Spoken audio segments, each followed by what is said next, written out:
Bobby Wagner is on the line right now. Your newest Seahawk, Bobby Wagner. What's up, man? How are you? What's up, fellas? It's been a minute. Well, yeah, it's been a year since we spoke. At that time, you were on your way to L.A., and now you're on your way back. How's it feel? I feel good. I feel good to be back. Excited to be back. I've been loving the weather somewhat, so it's good. A year ago, would you have ever written this script, Bobby? No, not at all. I thought when I left that was the end. If you watch the guys that kind of left before me, there have been some moments when you thought someone was going to come back, whether it was Richard or KJ or whoever, but it just didn't happen for whatever reason. So I didn't think this was in the cards, but I'm happy it played out this way. So how did it? How did this all come together?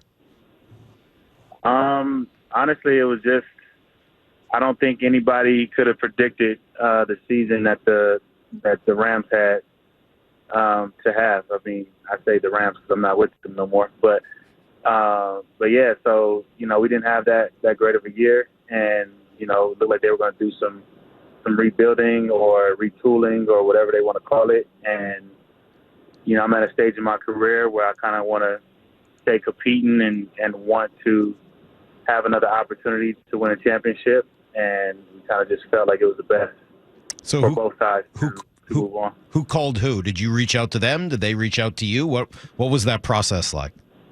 I think it was a true mutual decision. I think everybody was trying to figure out whether or not Sean was going to come back and coach.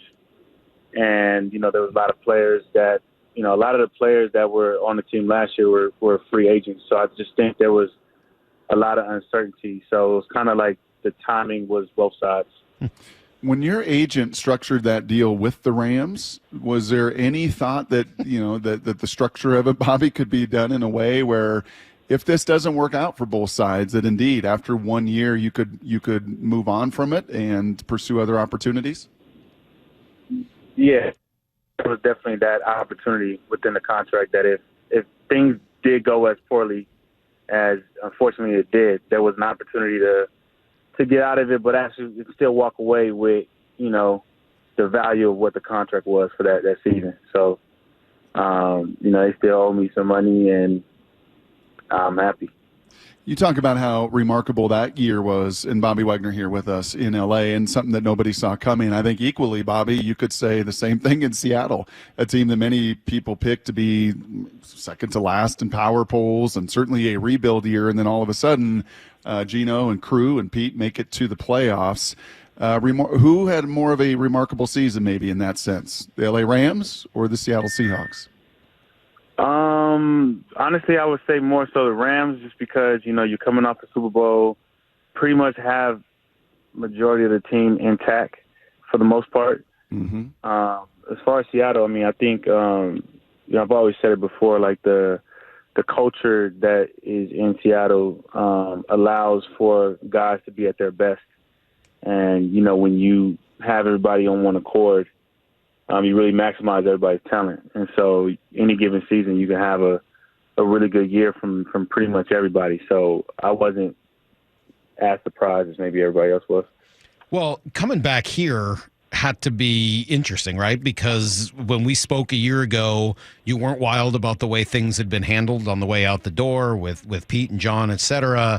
Obviously, you must have communicated at some point this year, and we saw some pictures of you guys together when you were in town to play the Seahawks. How did it go from where you were with the team a year ago to where you are now? I think for me, I kind of had the same stance. I never felt any type of way, per se, towards a person. Like, I never felt any type of way towards Pete or John or anybody. I think the biggest thing was I just felt like we could have handled it differently, handled the business side differently. But I think I'm mature enough to know that, business is business, and sometimes things don't get handled the same way. And so I don't really hold grudges like that. So it wasn't like, it's hard to just throw away like 10 years of a relationship or friendship over something that we potentially won't even remember. Well, I remember, but depending on how the story ends, you won't remember. Like, and it's not like I went, it's not like I ended up at a terrible place or a place that was far, far away from home. But I ended up down the street from where I grew up. So I think all of that played a factor. So the news comes from the Rams, and as you said, after the season, the way everything unfolded, there were many, Jalen Ramsey and many others that moved on. They inform you that they're going to go in a different direction. At what point then is a call made to that saved number in your phone to the VMAC, or do you receive a call from the VMAC?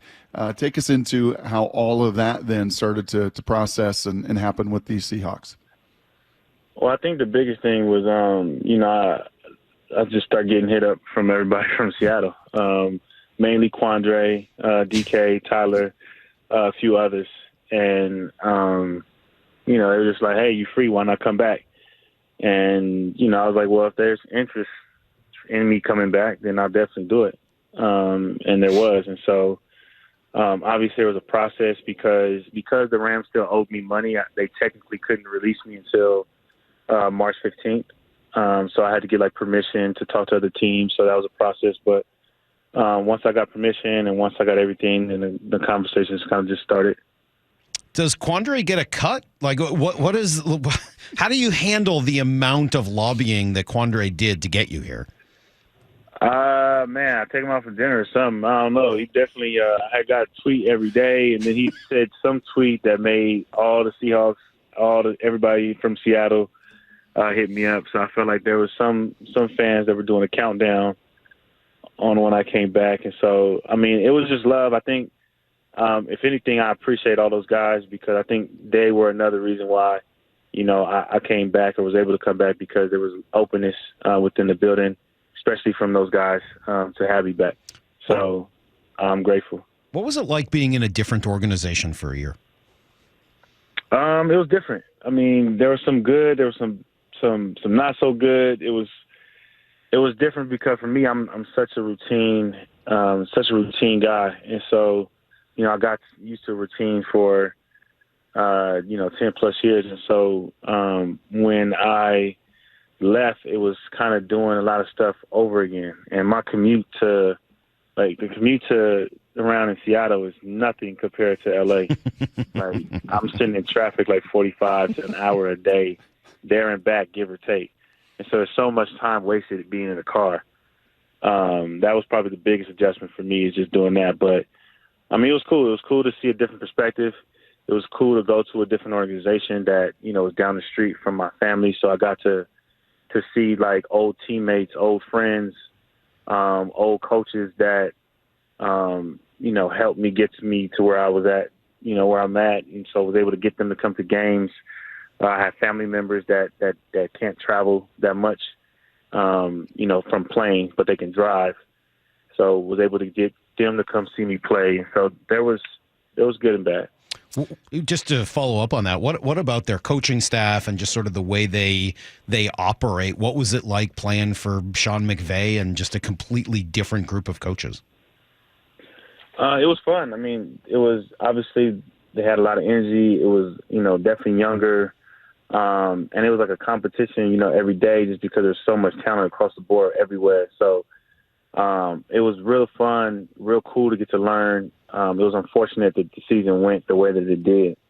But, I wouldn't trade it.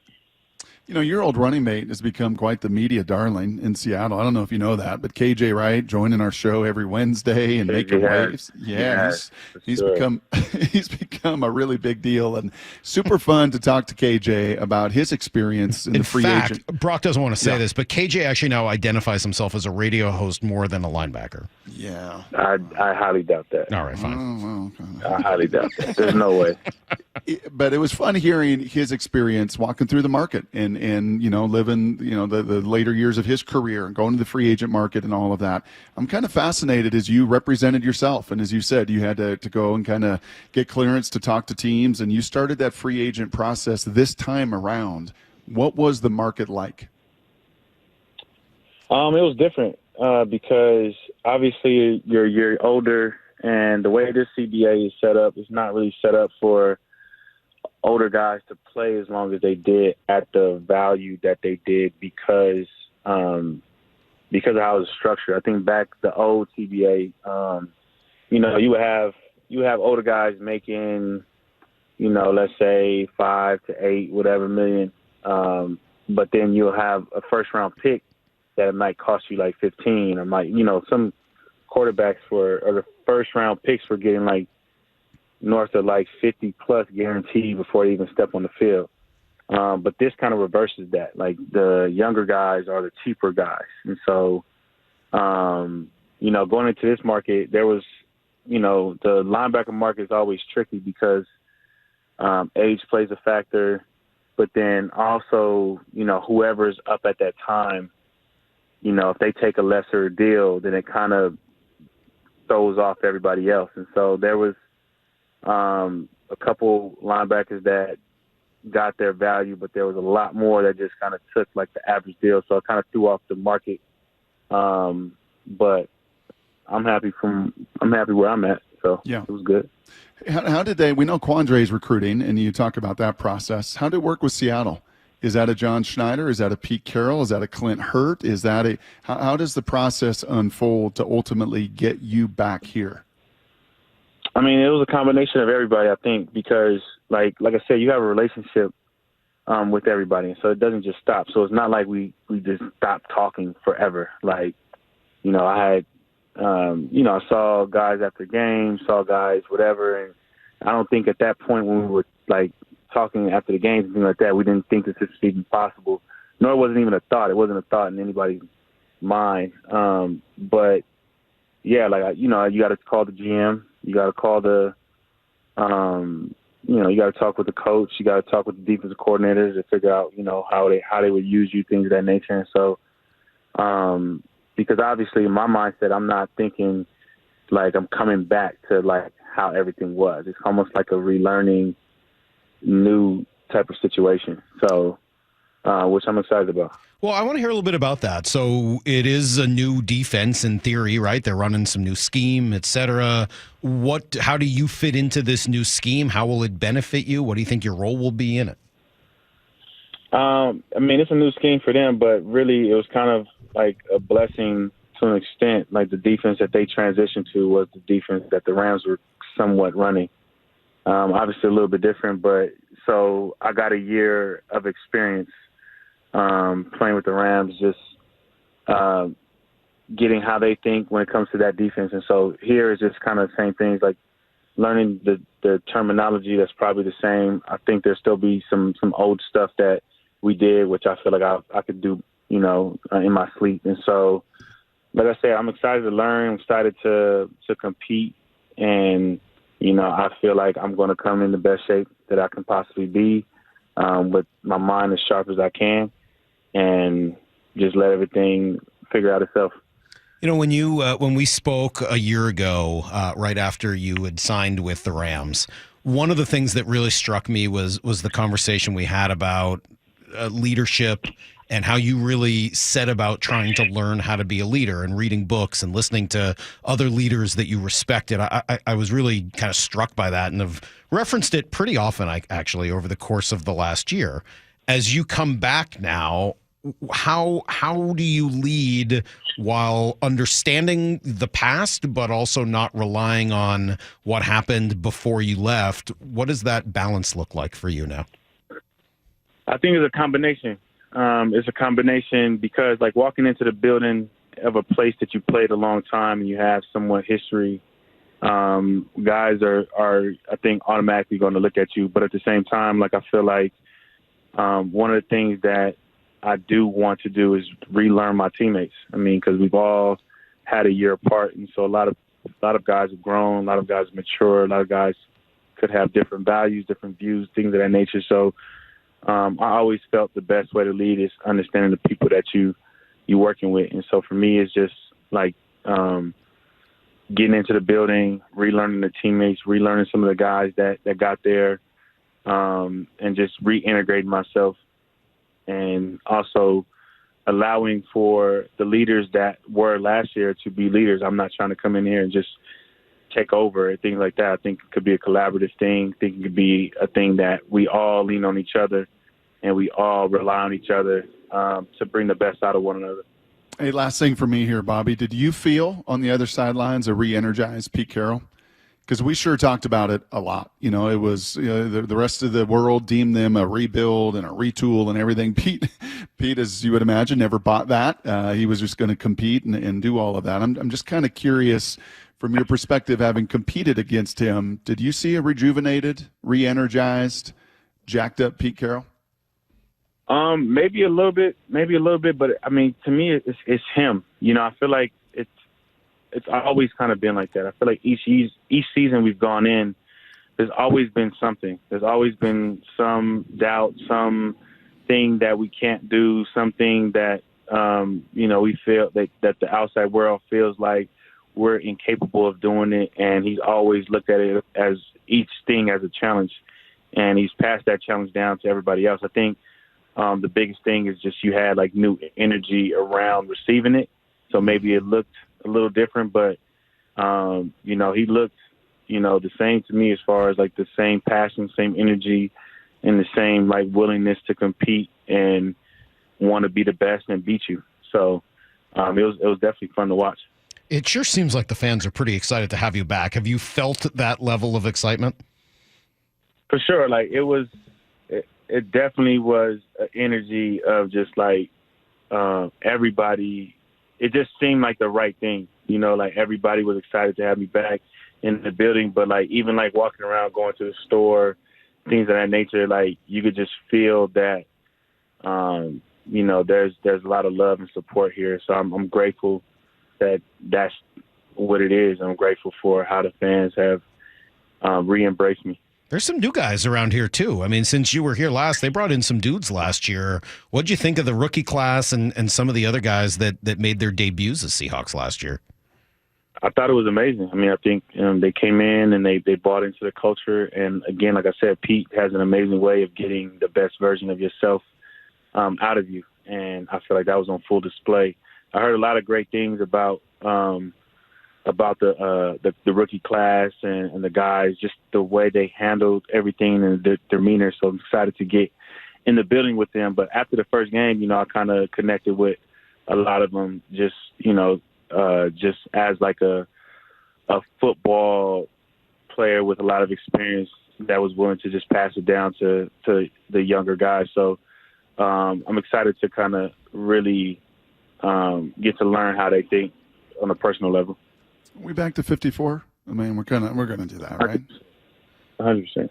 Okay, phew. Good. All right. I mean, 45 was good. I like the way it looked. I'm not going to lie. I liked it. You're not going to be like a number 0 guy, right? You don't want to wear number 0? No, 9s. Nah, it's definitely 54. Okay, good. Sure. Well, that's a huge relief. Good. Hey, Bobby, everyone is just, again, overjoyed to have you back. Promise, last thing, I could keep going with you for a while because I got so many questions for you. But last thing I did want to ask you, are you going to do what you did a couple of years ago in highlighting some of the local organizations and groups that you wanted to kind of put a spotlight on? Will you do more of that again this year? So you talking about like before the interviews and stuff? Yeah. Maybe. I don't know. I always try to like think of something different. So it could be the same, it could be different, but I definitely gonna come up with something creative. I have like definitely want to. I have a couple of tech tours planned. Hopefully, fingers crossed, I can get it done in Seattle. That was always the plan, but now it's even more the plan coming back. So hopefully, get a dope little tech tour down in Seattle and a couple other places. But I think it'd be fun getting back in the community. Cool. Well, we're looking forward to having you back in the community. Thank you. It's good to have you on the station as well. Best of luck, and we'll talk again. Thank you. I appreciate you. All right, there you go. Congratulations to Bobby Wagner. He returns as a Seahawk. He'll be wearing number 54.